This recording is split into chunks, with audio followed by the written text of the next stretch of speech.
Еще поговорить? I want us to talk. Can you answer me? Because it's very difficult for me just to talk without answering. I can answer.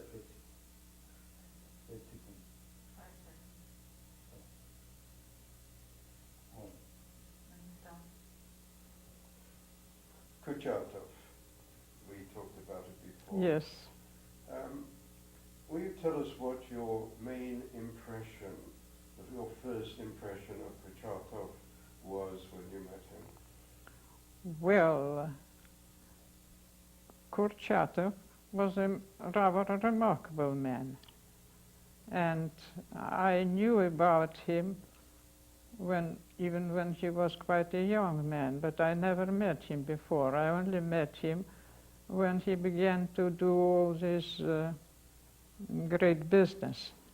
And we met several times, just maybe at some meetings or some in societies, but I never really talked to him much. But he was a very charming man, and his charm was not only for women, but it was for everybody. He was a charmer, and that really what made him in such a great figure.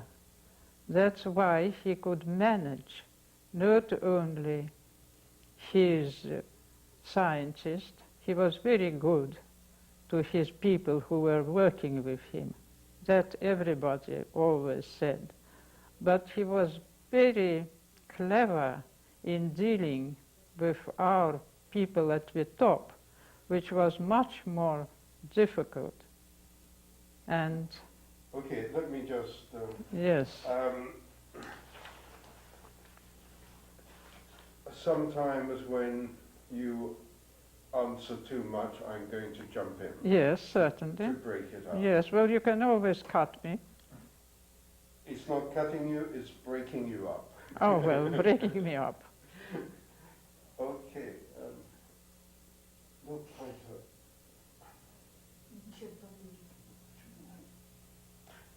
Okay, so Kurchatov, you say, was a charmer.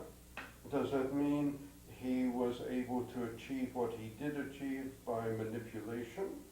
Well, I don't call that manipulation, but that was his way of dealing with people. That was his way of life.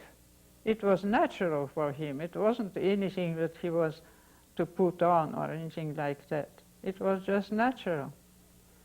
Now, it's been said of Kurchatov that he was a great actor, and an actor, he portrayed a particular personality, a particular character, but he did that so he didn't have to reveal his inner self. What do you feel about that statement? No, I wouldn't think of that. Maybe he did it when in a private company or anything like that, but I never heard about it. When we spoke last time, you said that Kurchatov, his charm, you made an analogy with a woman and a woman's charm. Yes. Could you repeat that, please? Well, I don't quite remember what I told you. Well. You made an analogy between Kurchatov's charm and a woman's charm. Well, who doesn't really know how she does it. Well, you see, a charm is something which is completely in your character. You are born with charm. You don't, you can't get charm just by wanting it. You either are born a charmer or you are not. And that charm is you always charm everybody around you, just because it's so, because that's your character. And are you really telling me that because of this innate charm, Kurchatov could deal with Beria, could deal with Stalin? Was it so? Well, that I don't know. I don't know how they felt about him, but it was very difficult for him to do what he did, that enormous job. It was always a tremendous stress on him. That's why he died so young. He died very young, really. And he died of terrific stress. So he really realized very well with what sort of people he was dealing. But he had to do his job, which he took on himself, which was a very difficult and a very important job for the country, and he did it very well indeed. Could someone else have Well, done that it? I can't say. Okay. Now, there's a Russian saying about living in a cage with a tiger, and in fact, Pavel mentioned this. Yes. And is that what you're talking about when you say he had this stress and dealing with these people? So could you explain that Russian saying for a Western audience in relation to Kurchatov? No, I don't think so, because I had to know him more.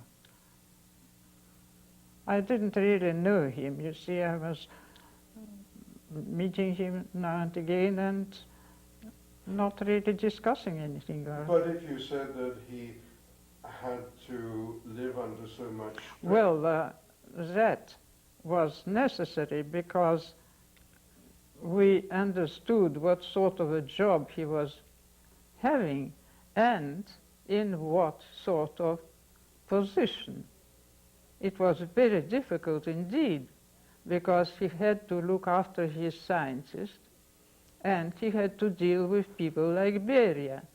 And Beria was not always very pleasant with him. That I heard from some friends, mutual friends. Then it was probably very difficult for him indeed. Okay. And it was a tremendous job. You must remember that it was in the middle of a very sort of a dangerous war, and he had to collect the people, and he had to see that the people really came to him with their own will and wanted to do the same thing with him. That's why everybody said that he always looked very well after his scientists and after the people who were working with him.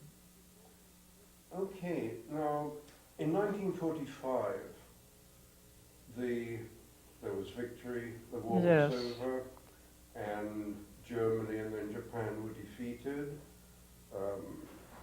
Russia, Britain, America had been allies.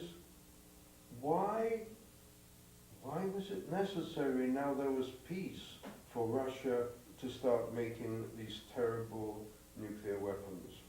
Well, that you had to ask Mr. Stalin, because I don't know.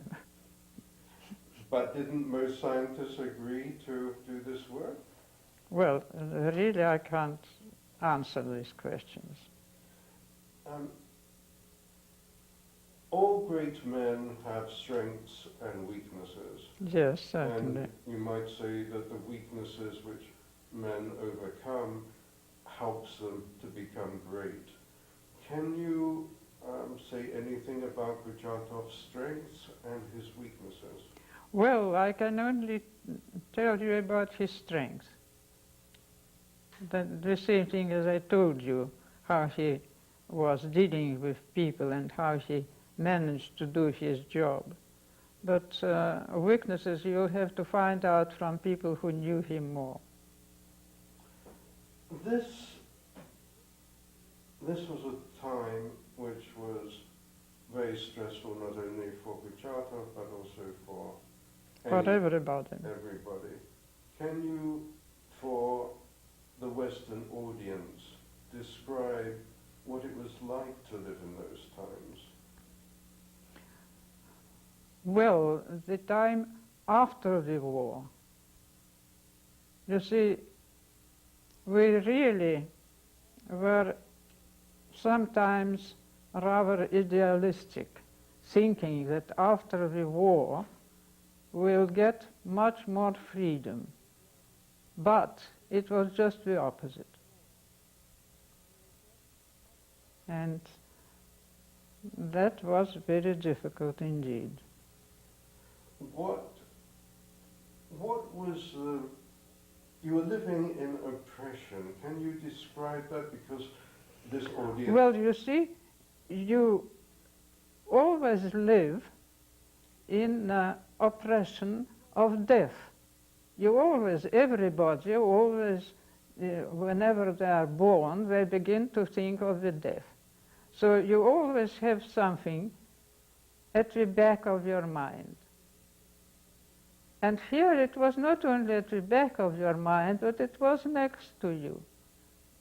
That was the most difficult part of it. And you had to live with it. Because after all, you live, you have, you just have to enjoy life. You have children, you have a wife, you have a sort of a young woman whom you love, and the life goes on. You can't just stop and think all the time of the horrible things which happen around you. But it always is somewhere at the back of your mind.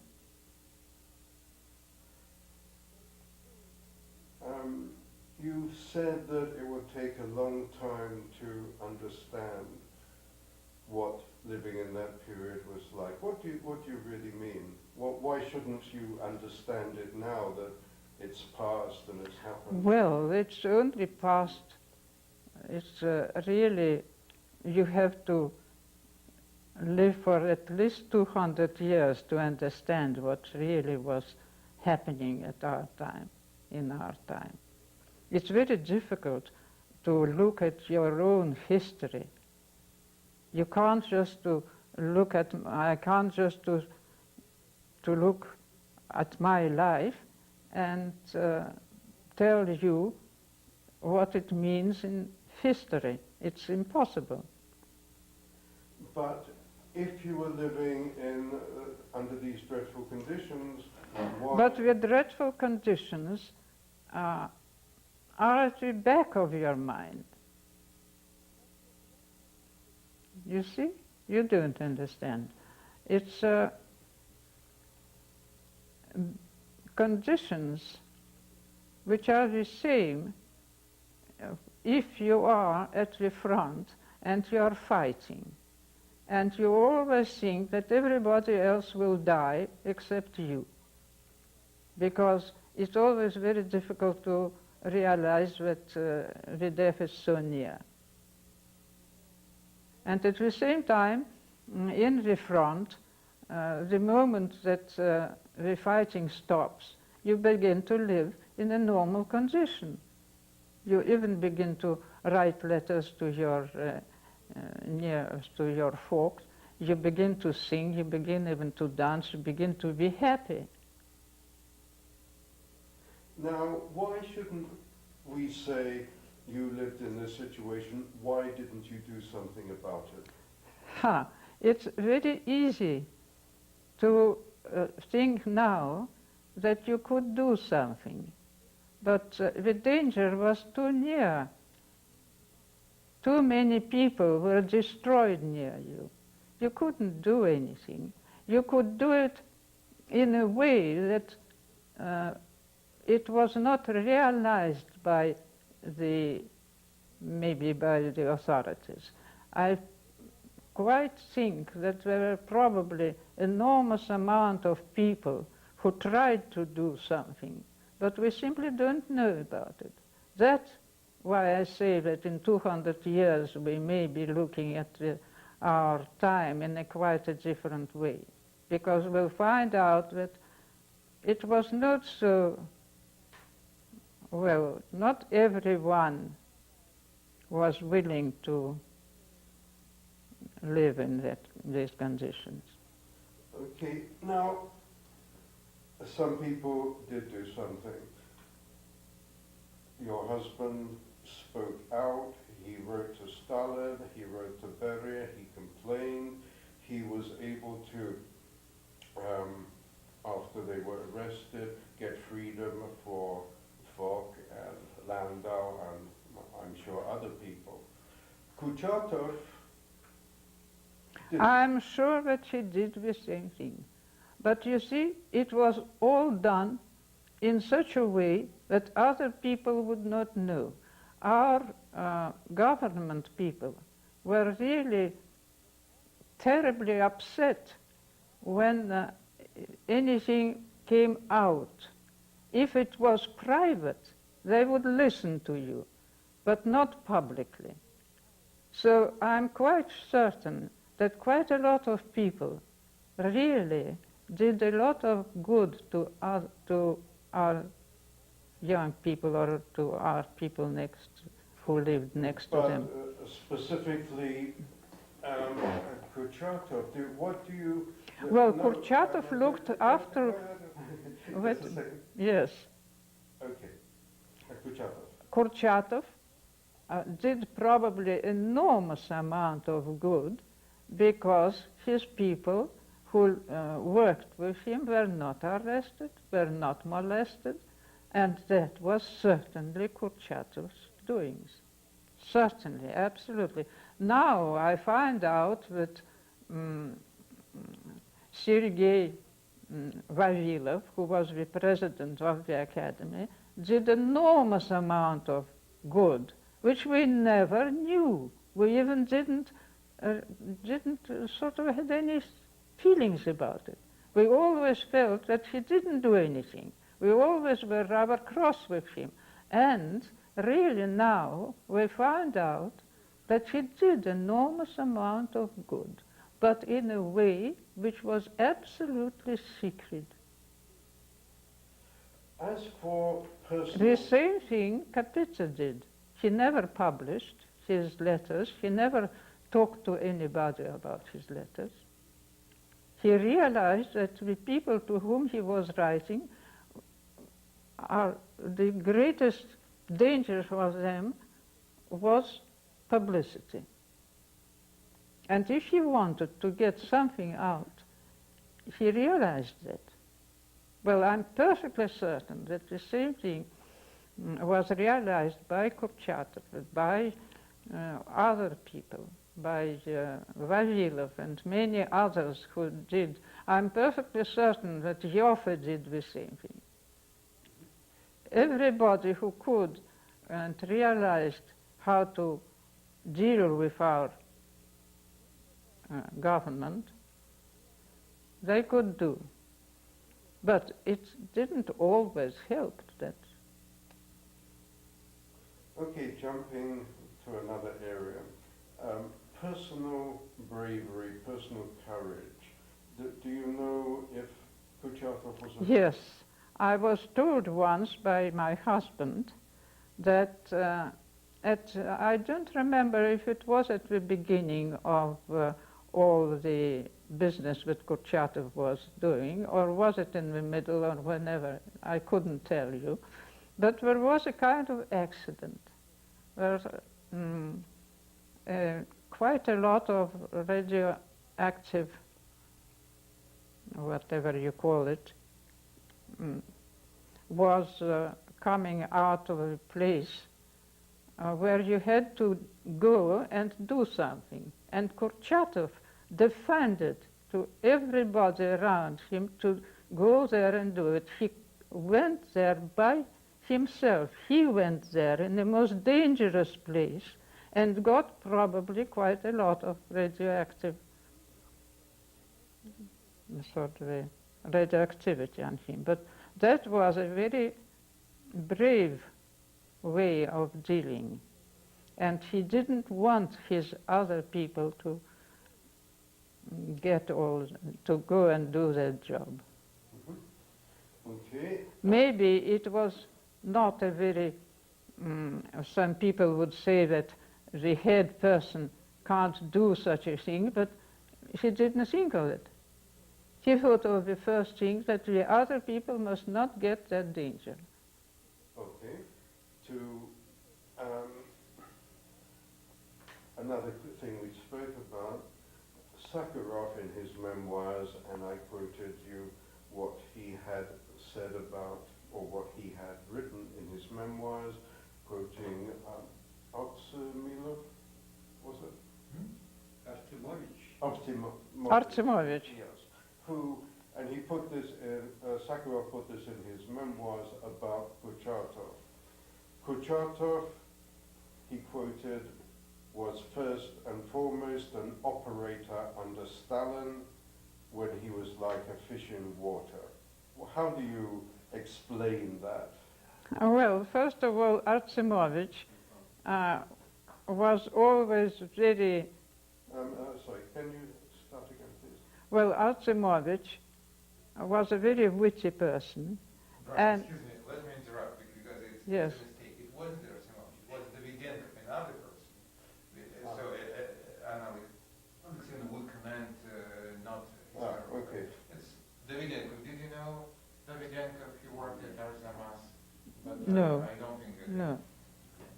He was very close to Kurchatov, but not on the head. Okay, but you don't know this other person? No, no, no, no. Okay, so just take the quotation as it stands, that he was an operator under Stalin. Well, I think that, you see,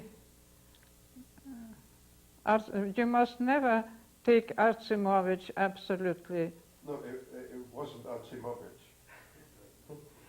It was Artemovich who. Alexander, это не Artemovich. Не Artemovich. Oh, well, then Нет. it's no use. Сахаров говорил о Давиденко. О Давиденко, не Артемовиче. Да. Очень хорошо с самого Да. начала. Нет, no, that I can't discuss then.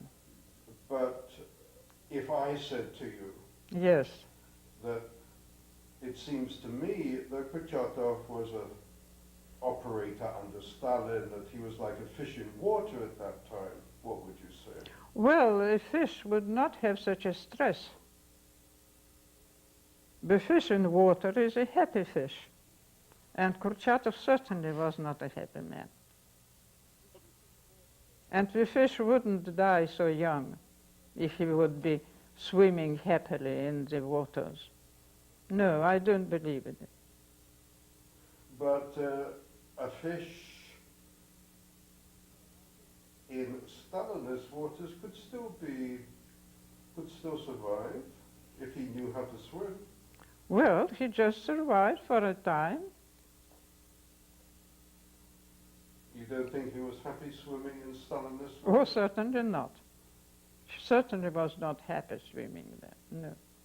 When you say he was not He was a happy man by himself, but he was not a happy man in these conditions. Because Kapitsa, my husband, Peter Kapitsa, he was a very jolly and happy man, but certainly not a happy man during the Stalin's rules. If Kurchatov had a problem having to deal with Beria and Stalin, Well, why did he do it? well, because he took on himself that great job. But why, if he knew he Well, that you had to ask Kurchatov. That's a little difficult. Well, it's even more difficult for me to answer you. Okay, fair enough.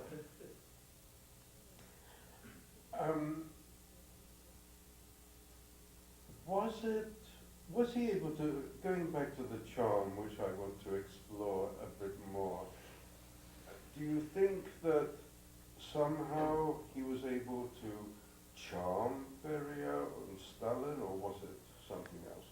No, he wouldn't charm them, as you say, but they would have to do what he wanted them to do,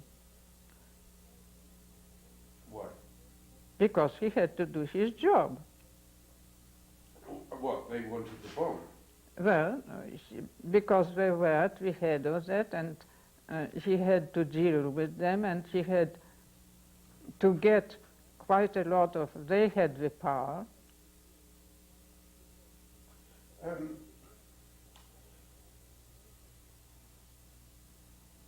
What do you, if you have some idea, people who do great things are driven by something is it ambition or something psychological. What do you think really drove Kurchatov? Was it science?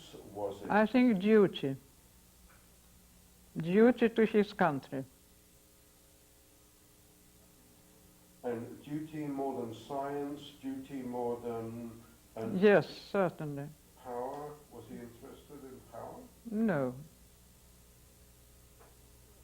If he took that on himself, he did it, and did it well, and did it with all his might and all his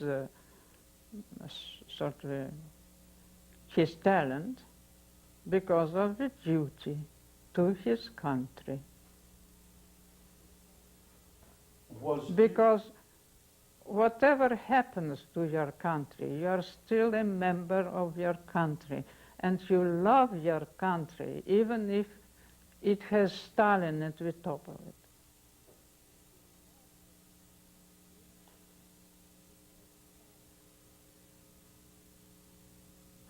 If Kurchatov hadn't been the organizer of the whole nuclear project, do you think he might have become in himself a great scientist? Well, that I can't say. I don't know enough of science. How far would you say something that Kurchatov, yes, was a great organizer, a great leader, Yes. but did he have to pay a price morally? Well, he paid in any case by his life.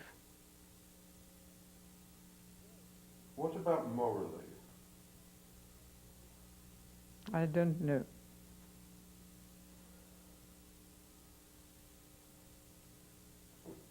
Stop. Yes. Okay, I asked all the questions that I had prepared. Yes. Is there something which I haven't asked, which you think you'd like to? Well, I think you asked too many questions. It's much better to have fewer questions.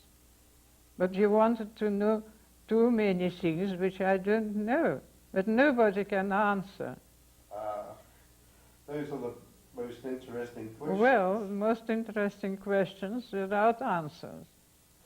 Okay, is there something which you think I didn't ask you, which might be interesting? Well, I wonder what really Americans think about our time, Stalinist time and the war and all that time. Do they know more about us than do we know about them? Or is it absolutely as on different planets? I think so. Oh, well, then it doesn't matter what we tell them. We must try, mustn't we? We must try, but we must not be upset if they don't understand, and if I talk nonsense, it doesn't matter really.